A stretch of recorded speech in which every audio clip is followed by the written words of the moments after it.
कि नीतीश जी पर हमको चिंता का विषय नहीं है। हमें दया आती है 56 इंच के उस प्रधानमंत्री। मोदी जी प्रधानमंत्री बने और उन्होंने इन युवाओं से कहा था कि हर साल 2 करोड़ युवाओं को वो रोजगार दिलवाएंगे। आने वाले साल के अंदर ही 2025 में ही बिहार में चुनाव होने का। बिहार को एक बार तय करना है, बिहार को एक बार तय करना है कि हमें लालू रबड़ी के जंगल राज की ओर जाना है या मोदी जी और नीतीश कुमार के विकास। बिहार विधानसभा चुनाव की कुछ सीटें हमेशा से ही सबसे अधिक चर्चित और राजनीतिक रूप से महत्वपूर्ण रही हैं।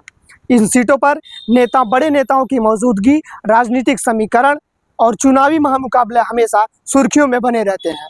इन्हीं में से एक सीट है राघोपुर सीट। राघोपुर विधानसभा सीट हमेशा से ही आरजेडी की पारिवारिक सीट रही है।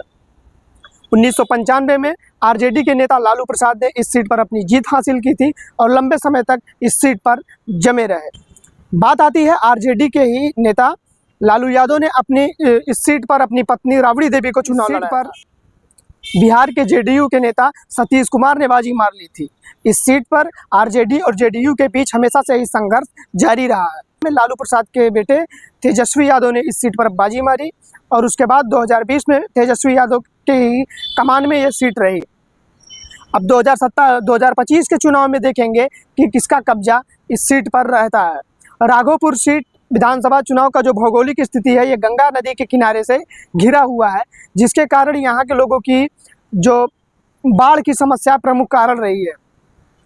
और यहाँ के राजनीतिक समीकरण देखेंगे तो आरजेडी जो है, यहाँ से हमेशा इनका जो मूल वोट है वो एमवाई है, यानी मुस्लिम और यादव वोट बैंक इनके पास में रहा है। बाढ़ से घिरे रहने के कारण अभी भी विकास के क्षेत्र में यह विधानसभा काफ़ी पीछे है।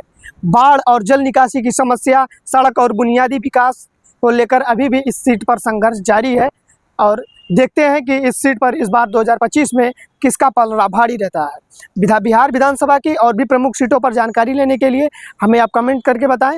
बिहार विधानसभा चुनाव से जुड़ी हुई कोई भी स्टोरी आप सुनना चाहते हैं तो हमें कमेंट करके ज़रूर बताइए। मैं अनुराग, कैमरा पर्सन अरुण के साथ।